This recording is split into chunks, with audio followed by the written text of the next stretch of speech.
అందరికంటే గదుడైన యేసు నామంలో మరి శుభములు తెలుపుతూ ఈ బంగారు పరిగణం నేను ఆరంభిస్తూ ప్రభు కృపలో మరి అద్భుతమైనటువంటి మెళకువలను మనం తెలుసుకుందామండి.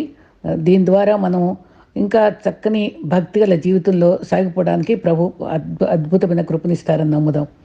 మరి మనము ప్రార్థనలు ఎన్ని చేసి మరి ఆచారకంగా చేసే కన్నా మన గుణాన్ని సరి చేసుకోవడం చాలా ముఖ్యం అంటారు ఒక ఆయన.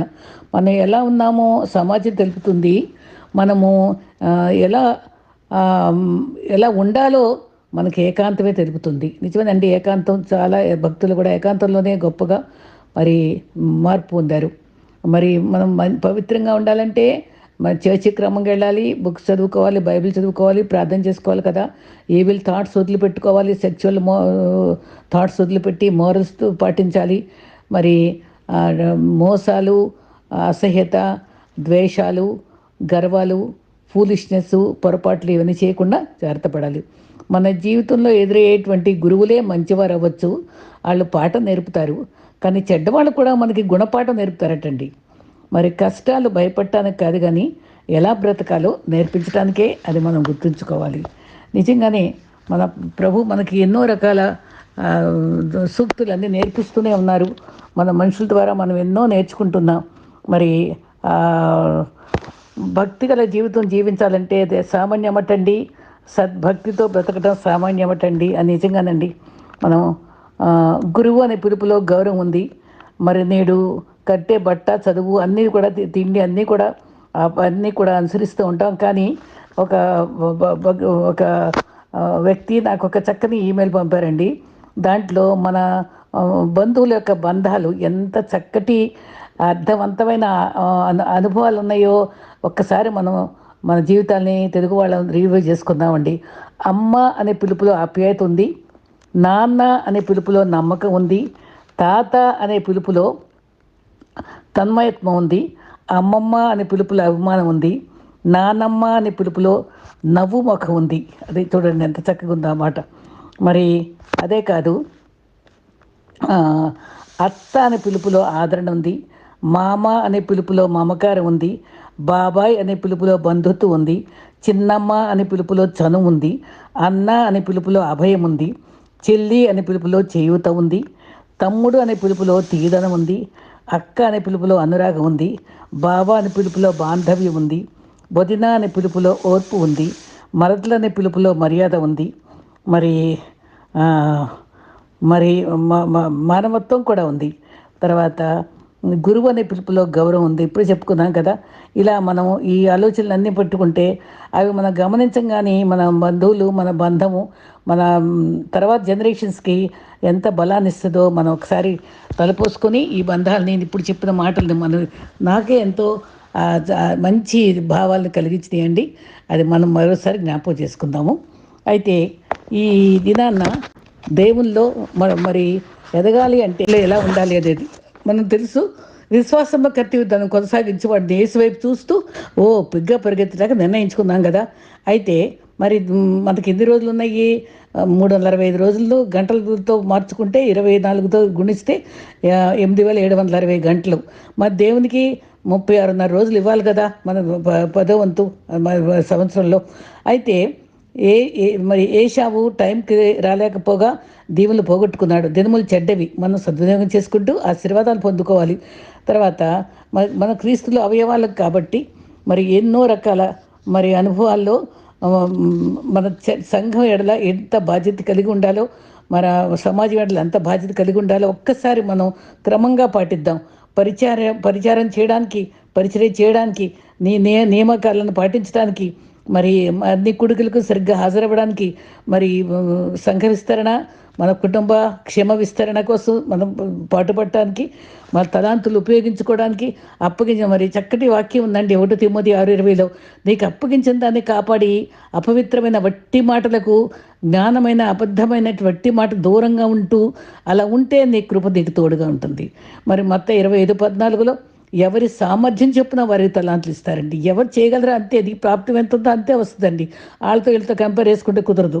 2 కొరింథీ 12:15 నీ కలిగినది మీ ఆత్మల కోసం వ్యయపరుచుకుంటానని చెప్పి చక్కగా మనం మనకు కలిగింది ఇతరుల కోసం వ్యయపరచుకోవాలండి. You have to use it. ఆ రకంగా అంటే అట్టినట్టుగా క్యాజువల్గా బతకటం కాదు, హృదయపూర్తిగా ప్రేమించడం, హృదయపూర్తిగా గడపడం నేర్చుకుందాం. ఇంకొక చక్కని తలంపు ఏంటంటే దేవుని అందలి భయం. ఈరోజు ఆ మాట గురించి ఎక్కువగా కాన్సన్ట్రేట్ చేద్దాం అనుకుంటున్నాను. దేవుని అందలి భయము భక్తి కలిగి ఉండటం, అది దాని గురించి 33 కీర్తన 8వ వచనంలో ఎంత చక్కటి మాట చెప్పారంటే అది మనం కడత పెట్టుకోవాలండి. 33 అధ్యాయము 8వ వచనంలో మరి లోకులందరూ యెహోవా యందు భయభక్తులు నిలుపవలెను, భూలోక నివాసులందరూ ఆయనకు వెరవవలెను. వెరటం అంటే షింక్ అవటం అంటే ఇంగ్లీష్లో, అంటే తగ్గించుకొని మనం ముడుచుకొని ఆయనకు భయపడే వాళ్ళంగా మనం ఉండాలన్నమాట. నిర్లక్ష్యంగా ఉండకూడదు. ఆధ్యాత్మిక జీవితం అప్పుడే మనకు వర్ధిల్లుతుంది. పిల్లలు పేరెంట్స్ని, స్టూడెంట్స్ టీచర్స్ని, పౌరులు అధికారులని అలా భయపడుతూనే ఉంటారు కదా. మరి సైతాన్ లేనిపోయిన భయాన్ని తెచ్చిపెడుతుంది. కానీ మనం నిజమైన భక్తితో ఉంటే, మనం మరి ఆయన స్మరించుకుంటూ ఆయన నామాన్ని గుర్తుంచుకుంటూ ఉంటే, ఇర్మియాలో చెప్తాడు, పూర్ణ హృదయంతో నా హృదయంతో నేను నీ హృదయంలో భక్తిని పుట్టిస్తాను అని చెప్పిన వాగ్దానం ఉంటుందండి అక్కడ. లూకా 12:4-5 దేవునికి భయపడితే యథార్థవంతులుగా మారుతాం, శక్తివంతమైన క్రైస్తవులుగా ఉండుతాం. మరి మరి హతసాక్షి జీవితం మరి తీయనిది, మరణం చేదేంది అని ఒక హతసాక్షి అవబోతున్న ఆయనతో చెప్తే, జీవితం తీయంది మరణం చేదేంది అంటే మళ్ళీ చెప్పారట ఆయన నిత్య జీవం ఇంకా తీయనిది, నరకం ఇంకా చేదేంది. ఇదంతా అర్థం అండి. నిత్య జీవము అంతా తీయనిది, నరకం ఇంకా చేదేంది. తర్వాత హోలీనెస్ కలిగి ఉండాలి. మరి ప్రకటన 15:4 ఏముందంటే పరిపూర్ణుడు, మరి ఆ స్వభావంతో మరి కార్యలోపం లేకుండా పరిపూర్ణుడిగా దేవుడు ఉన్నాడు. కాబట్టి మనం కూడా పరిపూర్ణుడిగా పవిత్రుడిగా మనం జీవించడానికి ఇష్టపడాలి. మరి 15:4 ఇంకో మాట ఉంది, నీ మార్గము న్యాయం గలవి, సత్యమైనవి. ప్రభువా నీవు మాత్రమే పవిత్రుడవు, నీకు భయపడిన వాడెవడు. ఇప్పుడు నేను చెప్పిన టాపిక్ భయపడాలి అని. భయపడిన వాడెవడు అని ప్రకటనలో చెప్పబడింది. మరి ఒక భయంకరమైన వెలుగు కనుక మన మీద పడింది అనుకోండి, మనం తట్టుకోలేం. మరి కానీ మన సామాన్యమైన వెలుగునైతే మనం చూడగలం. పవిత్రత ఎంతో గొప్పది, ఆయన మనం చూడలేమండి. హబక్కూకు 1:13 దుష్టత్వము ఆయన చూడలేడు, ఆయన కనుదృష్టి అంత పవిత్రమైంది. అందుకే నిర్గమాకాండం 3:6 మోషే మండే పొద్దు దగ్గర నువ్వు దగ్గర రావద్దు అని కూడా అంటాడు. అది ఆయన ఒక మాట చెప్తాడు అక్కడ. తర్వాత ఒక చక్కటి వాక్యం ఎక్కడుందంటే ద్వితీయోపదేశకాండం 10:17 మరండి నీ దేవుడిని యెహోవాకు భయపడి ఆయన్ను సేవించి ఆయన హత్తుకొని ఆయన నామమున ప్రమాణం చేయాలి. మళ్ళీ చదువుతాను, యెహోవాకు భయపడాలి, ఆయన సేవించాలి, ఆయన హత్తుకోవాలి, ఆయన నామంలో ప్రమాణం చేయాలి. కొత్త సంవత్సరంలో చేయగలిగిన చక్కని వాగ్దానం అదేనండి. తర్వాత పరమదేవుడు, అసలు మాటలు ఎంత విలువైనవి ఉన్నాయి చూడండి ఇక్కడ. పరమదేవుడు, పరమ ప్రభువు, మహాదేవుడు, పరాక్రమవంతుడు, పరమప్రభు, మహాదేవుడు. చూసారా, ఈ గొప్పతనాన్ని మనం గుర్తించాలి. ఆయన నరులను రక్షపెట్టేవాడు. అందుకనే కీర్తనల 33:9 కూడా కార్యం సఫలపరచబడుతుంది, మరి భయపడాలి. మరి భీకరమైన గొప్ప కార్యాలు చేసేవాడు. హెబ్రీ 12:22 భీకరమైన గొప్ప కార్యాలు చేసేవాడు, దహించే అగ్ని వంటి వాడు. మరి ఎలా అప్పుడు మనం దేవుని ఎడల భయభక్తులు కలిగి ఉంటే సేవ చేయాలన్న తపన మనకు కలుగుద్దండి. కృపను పొందుతాం, బలపరచబడతాం. ఆ శ్రద్ధతో పూర్ణంగా జాగ్రత్తగా ఆరాధనా భావంతో మనం వినయ భయభక్తులతో ఆయన సేవించుకోవాలి. మరి ఎంతో కాలంగా 3.5 సంవత్సరాలు ఇస్కరియోతు ఉన్నాడంటే అది కిరాయి సేవకుడుగా ఉన్నాడండి. మనం కిరాయి మనుషులుగా ఉంటున్నామేమో, అది ఘాటైన మాటే. కానీ అతికి అతకనట్టుగా బతికి కిరాయి స్నేహితులుగా ఉన్నామా, అతి అతకనట్టుగా ఉంటున్నామా, హాయ్ బాయ్ అనుకుంటూ హృదయపూర్తిగా మన సొంత వారిని కానీ సమాజాన్ని కానీ స్నేహితులు కానీ ప్రేమిస్తున్నామా, బంధువుల్ని కానీ ఒక్కసారి ఆలోచించుకుందాం. తర్వాత ఎంత చక్కటి వాగ్దానం ఉందంటే ఇక్కడ 1 రాజులు 18:3 ఒక చిన్న సంఘటన, కొన్న అనుభవం చూద్దాం. ఆహాబు రాజు దగ్గర భార్య జెజబెలు భయంకరమైన ఆడది. అయితే అక్కడ గృహ నిర్వాహకత్వం చేసేవాడు ఓబద్యా ఉన్నాడండి. ఆ మారుమూల ఉండే ఆ పేరుకి అది ఏం పేరంటే సర్వెంట్ ఆఫ్ గాడ్ అంటే అండి అర్థం. ఓబద్యా అంటే సర్వెంట్ ఆఫ్ గాడ్. ఆ జెజబెల్ రాణి అందరిని ఇశ్రాయేలీలు ప్రవక్తలందరూ చంపించటం, కఠినమైన మరి క్రూరత్వంతో ఉండే ఆ మనిషి దగ్గర గృహ నిర్వాహకత్వం చేయడం అంటే డబుల్ గేమ్ చేయాల్సి వచ్చిందండి పాపం ఓబజ్య. ఇటు వీళ్ళ రా రాజుకి రాణికి లోబడి పనిచేయాలి, ఇటు పక్కన భక్తులకు కూడా ఆదరించాలి. ఎంత మంచి పని చేశారంటే, తన గురించి ప్రభు ఎంత సాక్ష్యం ఇచ్చారంటే, బాల్యము నుండి యెహోవా యందు భయభక్తులు నిలిపినవాడు, బహు భయభక్తులు నిలిపాడంటండి. బాల్యము నుండి బహు భయభక్తులు, మాట బహు అనే మాట వాడారండి. భయభక్తులు నిలిపినవాడు. మరి ఆయనటండి అక్కడ ఆహాబ్ దగ్గర ఉన్నప్పుడు ప్రవక్తల్ని ఒక 50 మంది ఒక చోట, 50 మంది ఒక చోట చేసి తనకున్న దాంట్లోనే వాళ్ళని ఈ చంపేస్తుందేమో ఈ యజబెల్ రాణి అని వాళ్ళని పోషించాడంటండి. అది భక్తుల్ని ఆదరించడం కానీ, వాళ్ళని పోషించడంలో కానీ ఎంత మంచి మనసు, ఎంత బిగ్ హార్ట్ చూపించాడండి. తన సమయాన్ని, ద్రవ్యాన్ని ప్రాణ భయంతో, ఎందుకంటే తెలిసిందంటే చంపేస్తుంది జజ్బల్ రాణి వాళ్ళకి సహాయం చేశారంటే, అంత క్రూరాలు. అయినా సరే తన దేవుడికి ఎంత ఇష్టమైందండి. ఎందుకంటే తన భక్తుల్ని ప్రేమించి దాచి అది సేవ చేశారండి. మనం కూడా నండి సిగ్నిఫికెంట్గా దేవుని బిడ్డలకు కానీ పేదవాళ్ళకి కానీ సహాయం చేస్తే దేవుడు బహు ప్రియుడు అని, బహు భయభక్తులు కలిగి ఉన్నామని సాక్షిస్తాడు కదా. అది మనం కూడా గుర్తుపెట్టుకుందాం. మరి ఒక చిన్న అబ్బాయి చనిపోయాడటండి. సండే స్కూల్లో చాలా యాక్టివ్గా ఉండేవాడట. ఆ అబ్బాయి చనిపోయాక వాళ్ళ సెల్ఫ్ అంతా వెతికి వాడు ఏముందా అని కాగితం చూస్తుంటే ఒక కాగితంలో ఉన్నారంటే, నేను దేవుడేమో నా బలము, నేను దేనికి భయపడను, దేవునికి మాత్రమే భయపడతానని రాశాడంటండి దాంట్లో. అసలు ఎంత చక్కని మాట, చిన్న వయసులో ఆ స్ట్రెంగ్త్ చూడండి. మరి గృహ నిర్వాహకత్వంలో ఉన్న ఓబేల్ చేసిన గొప్ప పని మనం అది జ్ఞాపకం చేసుకుని ప్రశంసిద్దాం. బహు ప్రియుడు, బహు భయభక్తులు కలవాడుగా ఉన్నాడు.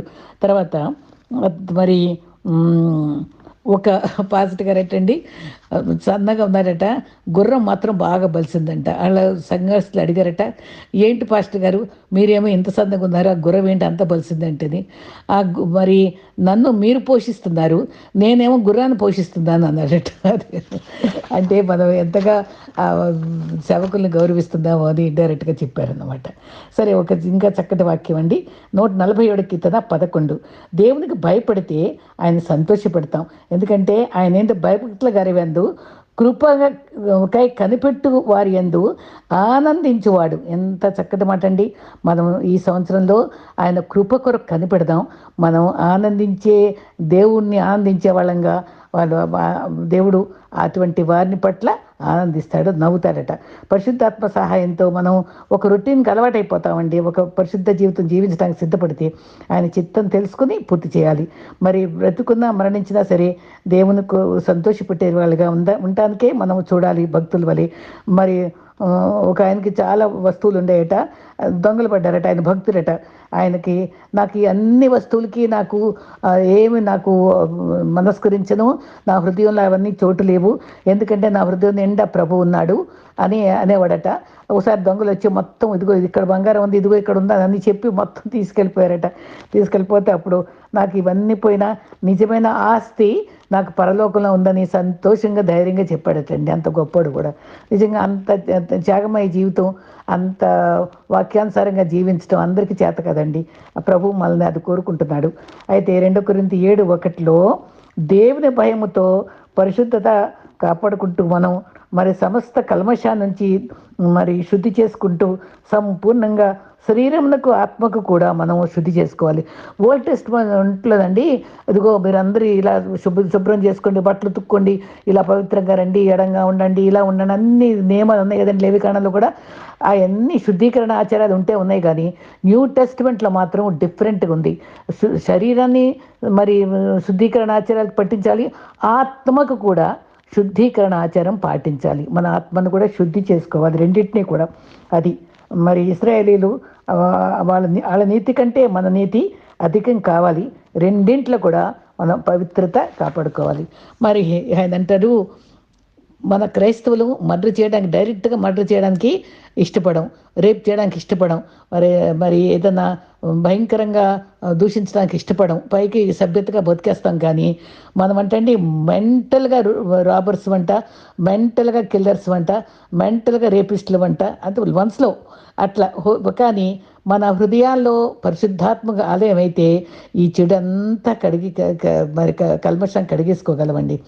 అది కల్మషం కడిగేసుకోగలిగిన నీతిపరుడు మరి యోసేపు. ఆదికాండం 39:9లో మరి ఎంత భక్తి, ఎంతో కొన్ని వందల కోట్ల మందిలో అటువంటి మనస్సు అందరికి ఉండదు. యోసేపుని పొగిడారు. తర్వాత సాలిడ్ ఆన్సర్ ఇచ్చాడు. ఇంత ఘోరమైన దుష్కార్యము నేను ఎట్లు చేయుదును. చూసారా, మనకు పాపము శోధన ఎదురైనప్పుడు ఇంత ఘోర దుష్కార్యము నేను ఎట్లు చేయుదును అని ప్రశ్న. చిన్నవాడైనా అంత పెద్దోడేం కాదు, ఆయన అంత చక్కటి జవాబు ఇచ్చాడండి. దేవుని భయభక్తులు జ్ఞానం ఉంటుందండి. మరి పసిపిల్లలు మురికిలో ఆడుకుంటూ వంత పూసుకుంటే వెంటనే తల్లి వచ్చి దాన్ని శుభ్రం చేస్తుంది కదండి. అట్లాగే మనం కూడా మన అపవిత్రత ఉన్నప్పుడు దాన్ని అంతటినీ కూడా మనం కడివేసుకుని అపవిత్రత నుంచి పవిత్రపరచుకోవడం మనకు చాలా అవసరం. మరి ఆదికాండం 42:18లో నేను దేవునికి భయపడి అనే మాట ఉందండి. తర్వాత మరి ఎమ్మ గ్రేట్ ఆవిడ చనిపోయారనుకోండి, వాళ్ళ ఇంటి పక్కన ఒక అబ్బాయి ఏంటండి లోపలికి వచ్చి ఆ ఫెన్స్ దగ్గర చేయబెట్టి 2 గులాబీ పూలు కోసుకున్నాడంట. గబగబా వచ్చి ఎందుకు అలా కోస్తున్నావు, నీ కాదు కదా అది అంటే, పూలేగా, ఆ 2 కోస్తే ఏమైంది అన్నారంట. మరి ఎవరైనా సరే అది నీ కాంతి తీసుకుంటే దొంగతనమే కదా, అక్కడ ఆకాశంలోంచి దేవుడు చూస్తాడు, అది తప్పు చేస్తే అని చెప్తే భయపడిపోయి వెళ్ళిపోయాడంట. నిజంగానండి 133 కీర్తనలో మరి 18, 13, 14 వచనాల్లో ఏముంది తెలుసా? తన స్థలంలో నుండి, నివాస స్థలం నుండి భూలోక నివాసులు అందరి వైపు ఆయన చూస్తున్నాడు. ఆయన వారందరి హృదయంలో ఏకరీతిగా నిర్మించిన వాడు, వారి క్రియలన్నీ విచారించేవాడు, వారిని దర్శించేవాడు. చూసారా, ఆయన క్రియలన్నీ పైనుంచి మనల్ని ఓ కన్నా నువ్వు చూస్తున్నది ఏమేమి, ఓ కళ నువ్వు పోతున్నది ఎక్కడికి, ఆ పైన యేసు తప్పక చూస్తాడు. అది నాలుక నువ్వు మాట్లాడేది ఏంటి, మరి అన్ని అవయవాల గురించి చిన్నప్పుడు పాడుకోవడం గుర్తుందండి. నిజమే, ఆ పైన యేసు మనల్ని తప్పకుండా కనిపెట్టి చూస్తాడు. కాబట్టి మనం చాలా జాగ్రత్తగా బ్రతకటం అవసరం అని నేర్చుకోవాలి. పొరపాట్లు కూడా మనం ఎక్కువగా చేయడానికి సిద్ధపడతామండి. ఆ పొరపాటు చేయబట్టే కదండి ఆది దంపతులు అంత భయంకర పాపాలు చేశారు. తను సరి చేసుకోలేడు సొంతంగా ఏ వ్యక్తి. ప్రభు మాత్రమే పూర్తిగా మనల్ని సరిచేయగల శక్తిమంతులని నమ్ముకోవాలండి. ఈ సందర్భంలో 19వ కీర్తనలో ఉండే ఔన్నత్యాన్ని గమనిస్తే ఎంత చక్కటి, మన పొరపాట్లను కనుగొన్నవాడు ఎవడు, మన హృదయంలో ఉండే పొరపాట్లు ఎవడు కనుక్కోగలడు? 19వ కీర్తనలో 12వ వచనంలో ఉందండి ప్రశ్న. అది భయభక్తులు కావాలి. అయితే హ్యూమన్ నేచర్ ఏంటంటే త్వరగా పడిపోతాం. ఎఫెసీ 2:3లో శరీరము, మనసు, కోరికలతో మరి దేవుడు అంగీకరించిన అనుగ్రహంకు బదులు ఆగ్రహం తెప్పిస్తూ దైవోగ్రతకు పాత్రలు అవుతున్నాం. కాబట్టి జాగ్రత్త పడాలి. నీది పొరపాటు లేదనుకుంటే అది పొరపాటు అటండి, లేదు నా పొరపాటు అనుకుంటే అదే పొరపాటు. మరి ఒక ఆయనటండి, ఆయనకు ఒక జర్మన్ ఒక ఆయనకి ఆయన ఏదో మంచి పని చేస్తే కిరీటం పెడుతుంటే అది అమాయకులకు పెట్టండి, నాకు కాదు అన్నారు. అంటే ఆయన తిరస్కరించాడు అనుకోండి. అయితే 90 కీర్తనలు 8లో నీ ముఖ కాంతిలో మా రహస్య పాపములన్నీ కనబడతాయి. చూసారండి, ఆయన ముఖ కాంతిలో మనం ఏది దాయలేం. కాబట్టి మరి దావీదు పాపం చేస్తే ఉరియాతోటి తర్వాత దేవుడు చూశాక మరి మంచివారండి ఆ తప్పు చెప్పినప్పుడు సరి చేసుకుంటారు. దావీదు సరి చేసుకుని పశ్చాత్తాపడ్డాడు. అదే బాప్టిస్మ్ ఇచ్చి యోహాను వాడు హెరోదుకి నీ సహోదరుని భార్యని నువ్వు ఇలా చేర్చుకున్నావని చెప్పగానే వెంటనే అతన్ని మెడ నరికించేశాడు కదండి. అది ఒకళ్ళు పాపం ఇద్దరికీ కూడా సరిచేద్దామనే ఆశయంతో దేవుని భక్తులుగా దేవుడు ప్రోద్బలంతో చేశారండి. కానీ ఒకళ్ళు అంగీకరించారు. మన మన మన జీవితాల్లో కూడా కొన్నిసార్లు మంచి చెప్తే చాలా చాలా రియాక్ట్ అవుతారండి. చాలా రియాక్ట్ అయిపోయి పొరపాటుగా నీ దాకా ఎందుకు వచ్చింది, నువ్వు చెప్పాల్సి వచ్చావా నాకు మన మీద ఆవేశపడే వాళ్ళు ఎంతమంది లేరు. ఎన్ని రకాల సమయాల్లో మనం ఇటువంటి అనుభవాలు పొందాము. మనం ఎవరైనా సరిచేస్తే అది మనం నాలుగు కరుక్కొని మనసులో ఉండబట్టలేక ఏదైనా చిన్న మాట చెప్పామనుకోండి, దానికి మనకు రియాక్ట్ అయ్యే పరిస్థితులు వస్తాయి. కాబట్టి మన జ్ఞానంగా ప్రార్థనాపూర్వకంగా మనతో హెచ్చరించడం అవసరం. అది కూడా మనం నేర్చుకుందాం కొత్త సంవత్సరంలో. 7 నుంచి 19వ కీర్తనలో 14 వరకు ఎంత చక్కటి మాటలు. నీ ధర్మశాస్త్రం ఎంత విలువైన న్యాయమైంది, తెప్రలు చేస్తుంది, నిర్మలమైంది, కన్నుకు వెలిగిస్తుంది. నీ నీ అందరి భయము, చూసారా భయం గురించి చెప్పాను, పవిత్రమైనది, అది శుద్ధీకరించేది, తర్వాత నమ్మదగినది, యథార్థమైనది, అది భక్తిహీనులకి జ్ఞానం పుట్టిస్తుంది. 2 రకాల పొరపాట్లు ఉంటాయి ఏంటండి, ఆ radical cleansing, current cleansing, recurrent cleansing. Radical cleansing అంటే ఆయన రక్తంతో కడుక్కునే బలహీనతలు. రికరెంట్ క్లెన్సింగ్ అంటే వాక్యము అద్దంలో చూసుకుంటే, ఆయన అంటాడు కన్ను వంకరున్నా మూతి వంకరున్నా మనం చూసుకోలేం, కానీ అద్దం మనకి కన్నులే తేడా ఎంత ఉందో మూతి దగ్గర తేడా ఉంటుంది, అన్ని చక్కగా చూపిస్తుంది. అలాగే మన బలహీనతలు కూడా మనం చూసినప్పుడు మన రూపాంతర అనుభవంలోకి రావాలి, అది క్లెన్సింగ్ చేసుకోవాలి. చివరిగా యూదా చివరి వచనంలో తొట్టిల్లకుండా కాపాడటకును, మహిమ ఎదుట తొట్టిల్లకుండా, మనం ఈ బలహీనతలు పడకుండా కాపాడుటకు, మహిమ ఎదుట నిలబెట్టడానికి, ఆనందంతో నిర్దోషులుగా నిలబడటానికి శక్తిగల దేవుణ్ణి మనం ఆశ్రయిద్దాం. అప్పుడు ఆయన దీవెన యుగ యుగములకు మనకు ఉంటుందండి. ప్రభు దీవెన మీతో మనతో అందరితో ఉండుగాక. ఆమేన్. ఒక భక్తుని ప్రార్థన మరి నేను గమనించాను, అది మీతో కూడా పంచుకుంటాను. ఆ ప్రార్థనలో అంశాలు మనకు ఆశీర్వాదకరంగా ఉంటాయి. అయితే, ఓ ప్రభువా, నేను మానసికంగా బలహీనంగా ఉన్నప్పుడు ఎందుకు ఈ విధంగా ఉన్నానో తెలుసుకోగల విశ్లేషణ నాకివ్వు. నేను భయపడ్డప్పుడు ఆ భయానికి గల కారణం తెలుసుకోగలిగే ధైర్యాన్ని ఇవ్వు. ఒక ఓటమిలో కూరుకుపోయినప్పుడు గర్వంగా ఆ ఓటమిని ఒప్పుకోగలిగే సాహసం ఇవ్వు. గెలిచినప్పుడు ఆ గెలుపును గర్వంగా మారనివ్వక వినమ్రతతో తగ్గింపుతో ఉండే ఆ మనసివ్వు. ఓ దేవా, ఆశలన్నీ మెదడులో నింపుకొని ఆశలను హృదయంలో ఉంచి అవి నెరవేరే ఆలోచనలు మెదడులో నింపు. నన్ను నేను తెలుసుకోవడమే నా విజ్ఞానానికి మొదటి పాఠం అన్న ఇంకిత జ్ఞానాన్ని పుట్టుకతోనే నాకివ్వు. నా జీవితాన్ని పూల పాన్పు చేయకు. ముళ్ళ బాధ తెలిసిన తర్వాత పూల తాలూకు మెతదనము మరింత అర్థమవుతుందనే పాఠాన్ని నాకు నేర్పు. ఓ దేవా, నా హృదయము స్వచ్ఛంగా, నా గమ్యము ఎత్తుగా, నా ఆలోచనలు నిర్దిష్టంగా ఉండేటట్టు సాగిపోయేటట్టు కృపనివ్వండి. నన్ను నేను ఎంత తొందరగా గెలిస్తే ఇతరులను అంత తొందరగా గెలవగలను. ఆ చిన్న పాఠాన్ని నా బాల్యంలోనే నేను తెలుసుకునేలాగా చెయ్యి. హాయిగా నమ్మటం ఎలాగో నాకు నేర్పు. దుఃఖాన్ని మరువనివ్వకు దేవా. హాస్యాన్ని ఆస్వాదించే గుణాన్ని నా మంచి దూరం చేయకు. అందువల్ల నేను ఎంత సీరియస్గా ఉండాల్సిన పరిస్థితిలో అయినా నేను కోల్పోను కదా. నాకు కొద్దిగా అణుకువనివ్వు.